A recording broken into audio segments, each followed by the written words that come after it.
ಬಳ್ಳಾರಿ ಡಿಸ್ಟಿಕಲ್ಲಿ ಕಂಪ್ಲಿ ತಾಲೂಕು ಆಗಿದೆ ಈಗ. ಅಲ್ಲಿ ಒಂದು MLA ಸ್ಥಾನ ಕೂಡ ಇದೆ, ವಿಧಾನಸಭಾ ಕ್ಷೇತ್ರ ಕೂಡ ಹೌದು. ಆ ಪಟ್ಟಣದಲ್ಲಿ ಈ ಮಟ್ಕ ಅನ್ನುವಂಥದ್ದು ಬಹಳ ಪಬ್ಲಿಕ್ ಆಗಿ ನಡೀತಿದೆ ಅನ್ನುವಂಥ ಒಂದು ವಿಚಾರ ಈಗೀಗ ಬಯಲಿಗೆ ಬಂದಿದೆ. ಯಾವುದೇ ಪೊಲೀಸರ ಹೆದರಿಕೆ ಇಲ್ಲದೆ ರಾಜ್ಯಾರೋಷವಾಗಿ ಎಲ್ಲ ಕಡೆ ಪೊಲೀಸರಿಗೆ ಅಥವಾ ಸರ್ಕಾರಕ್ಕೆ ಹೆದರಿ ಒಳಗೊಳಗಡೆನೆ ನಡೆಯುತ್ತೆ ಇದಂದು. ಆದರೆ ಇಲ್ಲಿ ಮಾತ್ರ ಪಬ್ಲಿಕ್ ಆಗಿ ನಡೆಯುತ್ತಿರುವಂತಹ ಒಂದು ವಿಷಯದ ಮೇಲೆ ಒಬ್ಬ ಸಾಮಾಜಿಕ ಹೋರಾಟಗಾರರಾಗಿರುವಂತಹ ನಾರಾಯಣ ಸ್ವಾಮಿ ಎನ್ನುವಂಥ ವ್ಯಕ್ತಿ ಏನು ಈ ಮಟ್ಕ ದಂಧೆ ನಡೀತಾ ಇತ್ತೆಯಲ್ಲ, ಈ ಮಟ್ಕ ಏನು ಬರೀತಾರಲ್ಲ ಕಳ್ಳತನದಿಂದ, ಅಂದರೆ ಅದು ಪೊಲೀಸರಿಗೆ ಅವ್ರಿವ್ರಿಗೆ ಮಾಮೂಲು ಇರುತ್ತೆ ಅನ್ನುವಂಥ ಒಂದು ಮಾತಿದೆ. ಇಲ್ಲದಿದ್ದರೆ ಇದು ಹೇಗೆ ನಡೆಯುತ್ತೆ ಹೇಳಿ? ನಡೆದ್ರೂ ಕೂಡ ಕೇಸ್ ಬರೆದವ್ರ ಮೇಲೆ ಆಗೋದು ಬಿಟ್ಟು ಆ ಮಟ್ಕ ದಂಧೆಯನ್ನು ವಿಡಿಯೋ ಮಾಡಿ ತಂದುಕೊಟ್ಟವ್ರ ಮೇಲೇ ಅಟ್ರಾಸಿಟಿ ಕೇಸ್ ಆಗಿರುವಂತಹ ಒಂದು ಪ್ರಕರಣ. ಅದ್ರ ಬಗ್ಗೆ ಇವತ್ತು ಹೇಳ್ತಾ ಇದ್ದೀನಿ. ಕಂಪ್ಲಿ ಪಟ್ಟಣದಲ್ಲಿ ಒಂದು 5 ಕಡೆ ಮಟ್ಕ ವ್ಯವಹಾರ, ಮಟ್ಕ ಚೀಟಿ OC ಅನ್ನು ಬರೀತಾರಲ್ವ, ಅದರಲ್ಲಿ ನಾನಾ ರೀತಿಯ ಮಟ್ಕಗಳಿವೆ. ಬೆಳಗ್ಗೆಯಿಂದ ರಾತ್ರಿವರೆಗೆ ದಿನದ 8 ದಿನನೂ ಮಟ್ಕ ಬರೆಯುವಂಥ ದೊಡ್ಡ ದೊಡ್ಡ ರಾಷ್ಟ್ರಮಟ್ಟದ ಜಾಲ ಇದೆ. ಅದನ್ನು ಖತರ್ಲಾಲ್ ಅಂತೇಳಿ ಬಾಂಬೆ, ಅಲ್ಲಿಂದ ಕಲ್ಯಾಣಿ, ಏನೇನೋ ಇದ್ದಾವೆ, ಇನ್ನು ಸಮಥಿಂಗ್ ಕರ್ನಾಟಕ, ಯಾವುದ್ಯಾವುದೋ ಇದ್ದಾವೆ, ಭಾಳಷ್ಟು ಇದ್ದಾವೆ. ಈ ಕರ್ನಾಟಕದಲ್ಲಿ ದೊಡ್ಡ ಒಂದು ದಂಧೆ ಇದು. ಹೆಂಡತಿ ಮಕ್ಕಳಿಗೂ ತಿನ್ನೋಕೆ ಕುಟುಂಬದಲ್ಲಿ ಯಾವುದೇ ರೀತಿಯಿಂದ ಆಹಾರ ಪದಾರ್ಥಗಳನ್ನು ತಂದು ಕೊಡದೆ ಮಟ್ಕಗಳಿಗೆ ದುಡ್ಡು ಸುರಿಯುತ್ತಿರುವಂಥ ದೊಡ್ಡ ದೊಡ್ಡ ಮಹಾನುಭಾವರು ಈ ಮಟ್ಕ ಜೂಜಿಗೆ ಅಡಪ್ಟ್ ಆಗಿರೋರಿದ್ದಾರೆ. ಅಂಥ ಒಂದು 5 ಅಡ್ಡೆಗಳ ವಿಡಿಯೋಗಳನ್ನು ಮಾಡಿ ನಾರಾಯಣ ಸ್ವಾಮಿ ಎನ್ನುವಂಥವರು 5 ವಿಡಿಯೋಗಳನ್ನು ಮಾಡಿ ಕಂಪ್ಲಿ ಪೊಲೀಸ್ ಸ್ಟೇಷನ್ಗೆ ಕೊಟ್ಟರೆ, ಆ ವಿಡಿಯೋಗಳನ್ನು ಮಾಡುವಂಥ ಸಂದರ್ಭದಲ್ಲಿ ಆ ಮಟ್ಕ ದಂಧೆಕೋರರು ಈ ವಿಡಿಯೋ ಮಾಡುತ್ತಿರುತ್ತಿದ್ದಂತಹ ನಾರಾಯಣ ಸ್ವಾಮಿ ಎನ್ನುವಂಥ ವ್ಯಕ್ತಿಯ ಮೇಲೆ ಹಲ್ಲೆಯನ್ನು ಕೂಡ ಮಾಡಿದ್ದಾರೆ ಅನ್ನುವಂಥ ಮಾತಿದೆ.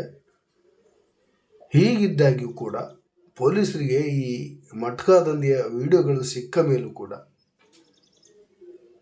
ಮಟ್ಕ ದಂಧೆಯ ವಿಡಿಯೋ ಮಾಡಿದಿರುವಂತಹ ವ್ಯಕ್ತಿಯ ಮೇಲೆ ಹಲ್ಲೆ ಆದರೂ ಕೂಡ ಹಲ್ಲೆಕೋರರ ಮೇಲೆ, ಮಟ್ಕ ದಂಧೆಕೋರರ ಮೇಲೆ ಕೇಸು ದಾಖಲಿಸದೆ ಇದೇನು ವಿಡಿಯೋ ಮಾಡಿ ತಂದು ಕೊಟ್ಟಂತಹ ನಾರಾಯಣ ಸ್ವಾಮಿ ಮೇಲೇನೆ ಅಟ್ರಾಸಿಟಿ ಕೇಸ್.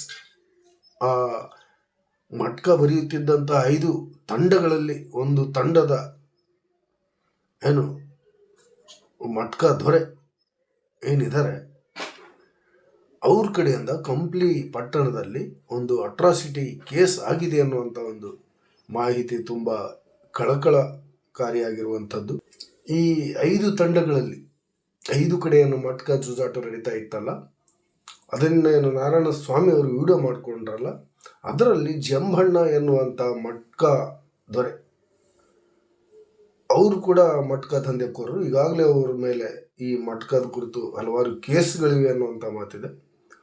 ಅಂಥ ಜಂಬಣ್ಣ ಎನ್ನುವಂಥ ವ್ಯಕ್ತಿ ಈ ನಾರಾಯಣ ಸ್ವಾಮಿಯ ಮೇಲೆ ವಿಡಿಯೋ ಮಾಡುವಾಗ ಹಲ್ಲೆ ಮಾಡಿಸಿದ್ದು ಅಲ್ಲದೆ ಪೊಲೀಸ್ ಠಾಣೆಯಲ್ಲಿ ನಾರಾಯಣ ಸ್ವಾಮಿ ಮೇಲೆ, ಸಾಮಾಜಿಕ ಹೋರಾಟಗಾರರಾಗಿರುವಂಥ ನಾರಾಯಣ ಸ್ವಾಮಿ ಮೇಲೇನೂ ಕೂಡ ಜಂಬಣ್ಣನವರು ಅಟ್ರಾಸಿಟಿ ಕೇಸ್ ದಾಖಲು ಮಾಡಿದ್ದಾರಂತೆ. ಇದರಲ್ಲಿ ಪೊಲೀಸರು ಕೂಡ, ಆ ಕಂಪ್ಲಿ ಪೊಲೀಸ್ ಠಾಣೆಯ CPI ಪೊಲೀಸರು ಕೂಡ ಶಾಮೀಲಾಗಿ ಈ ಒಂದು ಅಕ್ರಮ ದಂಧೆಯ ವಿರುದ್ಧ ಹೋರಾಟಕ್ಕೆ ನಿಂತಿದ್ದಂತಹ ವ್ಯಕ್ತಿಯ ಮೇಲೆ ಎಲ್ಲರೂ ಶಾಮೀಲಾಗಿ ಅಟ್ರಾಸಿಟಿ ಕೇಸ್ ದಾಖಲು ಮಾಡಿ ಅಲ್ಲಿರುವಂತಹ ಅಕ್ರಮ ಮಟ್ಕ ದಂಧೆಯನ್ನು ರಾಜಾರೋಷವಾಗಿ ನಡೆಸಲಿಕ್ಕೆ ಹಾಗೂ ವಿರುದ್ಧ ಬಂದವರನ್ನು ಮಟ್ಟ ಹಾಕಲಿಕ್ಕೆ ಈ ಅಟ್ರಾಸಿಟಿ ಕೇಸ್ ಅನ್ನುವಂಥದ್ದನ್ನು ಬಳಸ್ಕೊಂಡಿದ್ದಾರೆ ಅನ್ನುವಂಥ ಮಾತು ಕೇಳಿ ಬರ್ತಾ ಇದೆ.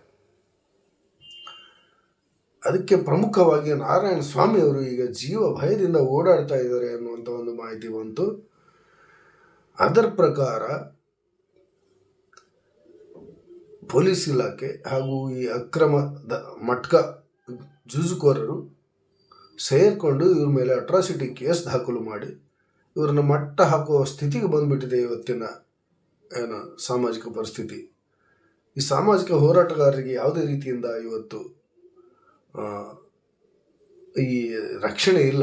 ರಕ್ಷಣೆ ಮಾಡಬೇಕಾದಂತಹ ಪೊಲೀಸ್ ಇಲಾಖೆ ಏನು ನಾರಾಯಣಸ್ವಾಮಿ ಮೇಲೆ ವಿಡಿಯೋ ಮಾಡುವ ಸಂದರ್ಭದಲ್ಲಿ ಏನು ಹಲ್ಲೆ ಮಾಡಿದರು ಮಟ್ಕ ದಂಧೆಕೋರರು. ಅದಾದ ನಂತರ ಏನು ವಿಡಿಯೋ ಸಿಕ್ಕು ಮಟ್ಕ ಬರೆಯೋರು, ಅವ್ರ ಮೇಲೆ ಕೇಸ್ ದಾಖಲು ಮಾಡಿ ಕ್ರಮ ತೆಗೆದುಕೊಳ್ಳುವ ಬದಲಿಗೆ ಈ ಅಕ್ರಮ ದಂಧೆಯ ವಿರುದ್ಧ ಹೋರಾಡಿದಂತಹ ಒಬ್ಬ ಸಾಮಾಜಿಕ ಹೋರಾಟಗಾರರ ಮೇಲೇನೆ ಎಲ್ಲರೂ ಸೇರ್ಕೊಂಡು ಕೇಸು ದಾಖಲಿಸಿ ಭಯದ ವಾತಾವರಣ ಮೂಡಿಸ್ಬಿಟ್ಟಿದ್ದಾರೆ ಅಂತ.